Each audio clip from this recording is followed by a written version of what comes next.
Buenas noches, señoras y señores, bienvenidos a Tiempos Modernos. Durante la segunda mitad del siglo XIX, el continente europeo alcanzó el cénit de su poder. Todos los países que lo componían se lanzaron a una competición por la posesión del mayor número de tierras que fuera posible. Los distintos estados, en especial Gran Bretaña y Francia, ocuparon gigantescas áreas del Pacífico, buena parte de Asia y, sobre todo, el continente africano en su práctica totalidad.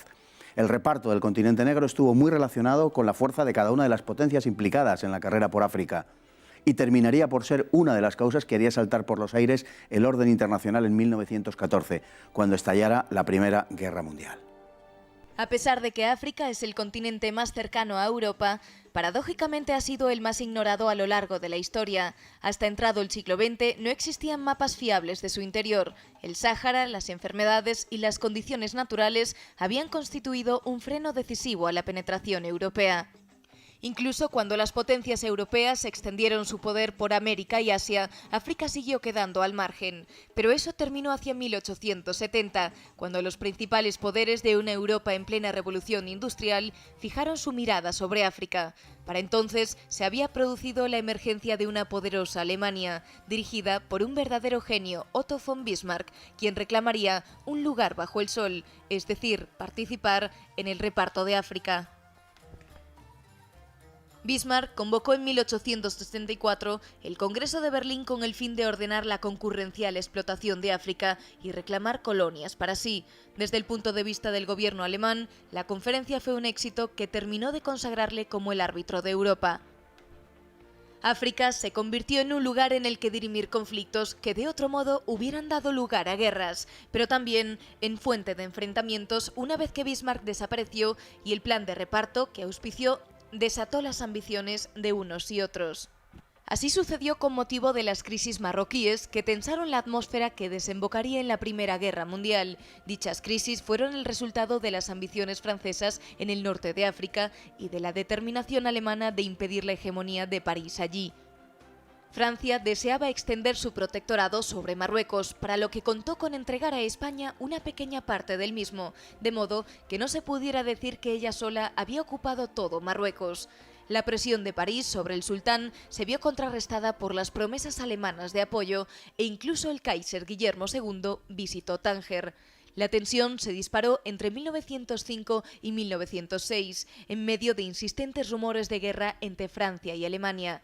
Esta, deseando evitar una guerra para la que aún no estaba preparada, accedió a que en la conferencia de Algeciras en abril de 1906, Francia consiguiera sus objetivos. Pero evidentemente los alemanes no se iban a resignar y cuando en 1911 estalló una revuelta contra el sultán y Berlín envió el cañonero Panzer a Agadir a proteger los intereses de los comerciantes alemanes, los franceses le impidieron toda ulterior acción. El apoyo británico a Francia detuvo la acción alemana que, según se temía, buscaba el establecimiento de una base en esa región. Los alemanes reconocieron el derecho de París sobre Marruecos, pero a cambio solicitaron una compensación. La compensación llegaría en forma de extensos territorios del Congo francés que serían cedidos a la colonia alemana de Camerún, establecida en 1884. Las crisis marroquíes habían disparado la tensión internacional y no habían dejado en muy buena situación a la diplomacia alemana. Francia había conseguido sus objetivos a bajo coste, mientras la presión alemana impulsaba el acercamiento entre París y Londres.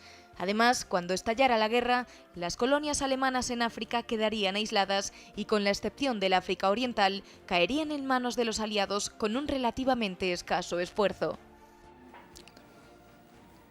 Don Carlos Font, muy buenas noches. Buenas noches, Fernando. Habrán detectado por el acento que para hablar del continente que tenemos al sur hemos traído a alguien que viene del sur, de sureño. Aunque del sur de España en este caso. Bueno, es autor de un libro, Los alemanes del Camerún, implicación de España en la Gran Guerra, un libro francamente interesante que trata un tema muy poco conocido en la historiografía española. Un libro muy recomendable, el de don Carlos Font.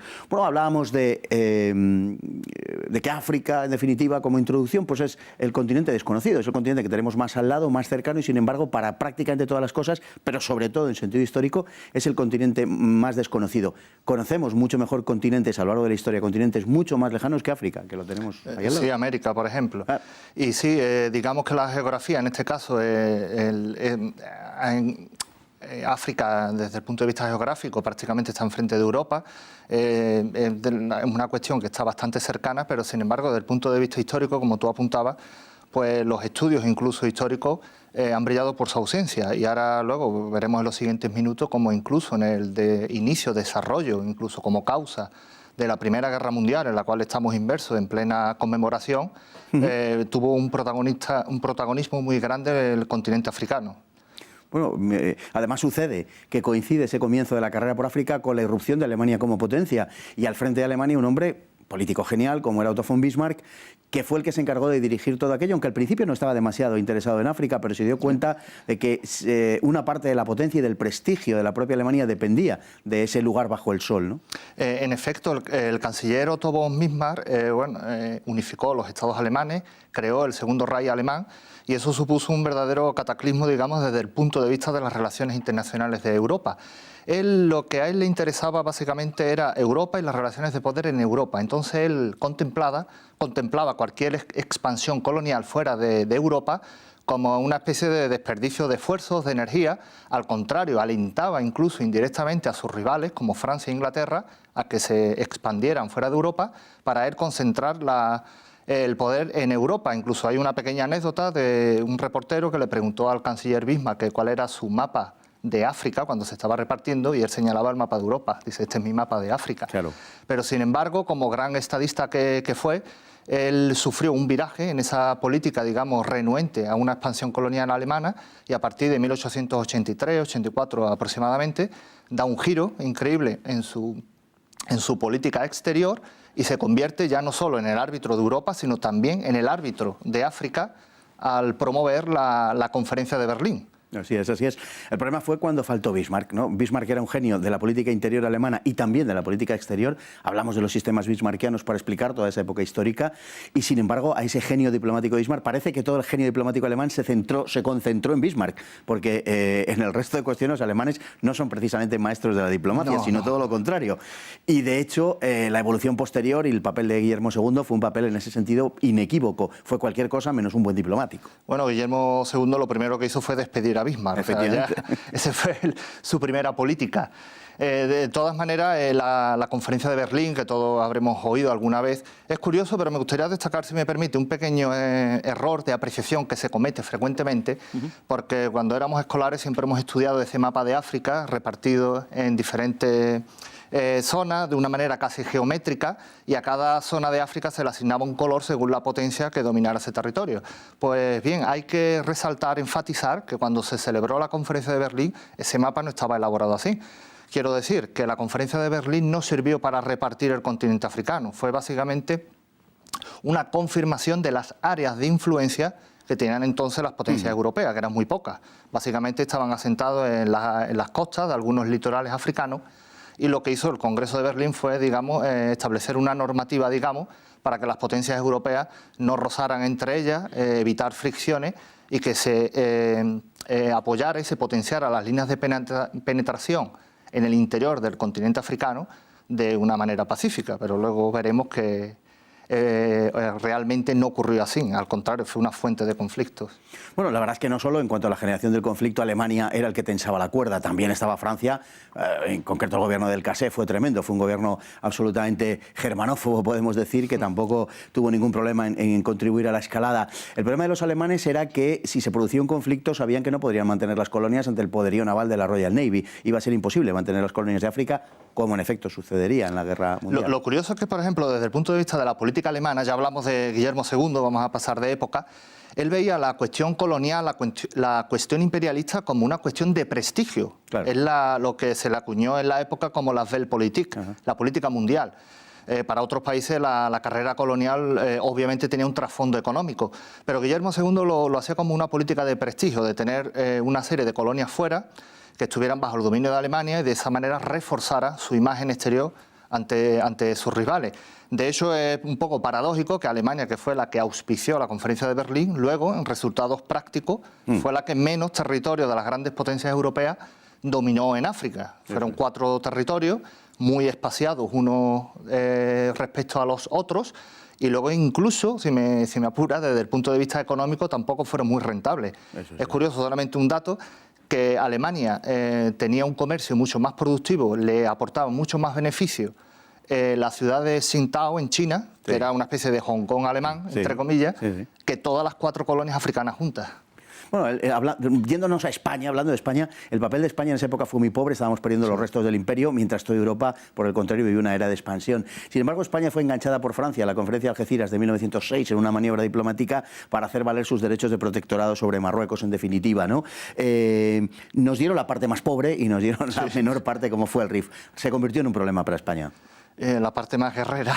Sí. Básicamente es una zona pequeña, una zona montañosa, una zona constantemente insurrecta, porque a pesar de las numerosas campañas de pacificación, ¿no?, que un poco es el eufemismo de las campañas militares que se desarrollaron en el norte de Marruecos, nunca se acababa de pacificar el territorio. Y hubo voces en España que propugnaban el abandono de Marruecos y, sin embargo, que sí se fijara un poco el foco de atención en África Central, que está más lejos de distancia, lógicamente, pero que iba a repercutir en mayores beneficios económicos, como estaban haciendo otras potencias europeas, como Gran Bretaña, Francia y Alemania, que ya se estaban posicionando con muchísima fuerza en el centro de África. Y España, sin embargo, parecía que tenía una política bastante errática. El gobierno mostraba muchísima desidia en colonizar o en emprender alguna campaña de ocupación en esos territorios. Bueno, lo que España desempeñó un papel en África, no en África, sino en África determinado, ahora lo comentaremos, pero en la Primera Guerra Mundial de acogida de refugiados. Lo que es menos conocido es el papel que España desempeña en África con respecto a la colonia alemana del Camerún, porque teníamos la Guinea Ecuatorial, que era zona fronteriza con lo que nos dejaron. Efectivamente. Luego hubo un tratado en 1900, el Tratado de París, que en teoría, para no extenderme mucho, España, debido a las exploraciones de Iradier y el 19, reivindicaba 300.000 kilómetros cuadrados, nada menos que de África Central. Pues esos 300.000 kilómetros cuadrados quedaron reducidos por obra del Tratado de París en apenas 20.000 kilómetros cuadrados. Y sí, siguiendo el hilo de lo que tú comentabas, la política de refugiados es muy curiosa, es muy sorprendente. A mí me ha sorprendido mucho en la investigación que he llevado a cabo, porque cuando estalló la Gran Guerra, el territorio en el cual España estaba más cercano a esa guerra no estaba en Europa, era paradójicamente y curiosamente en África, a miles de kilómetros de distancia, pero el territorio de la Guinea Española limitaba con el Camerún alemán. Obviamente Alemania, al entrar en guerra, todas sus posesiones africanas también entraron en guerra.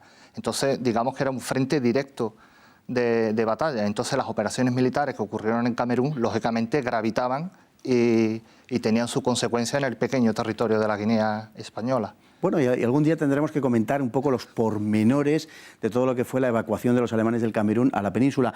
Lo haremos en un marco más amplio, tratando de los refugiados en la Primera Guerra Mundial en España. Si le parece a usted, don Carlos. Sí, perfecto. Por lo demás, pues agradecerle su presencia aquí, se lo agradecemos de veras haber venido desde tan lejos para hablar con todos ustedes, a los que agradecemos su presencia ahí noche tras noche. Hasta mañana, si Dios quiere.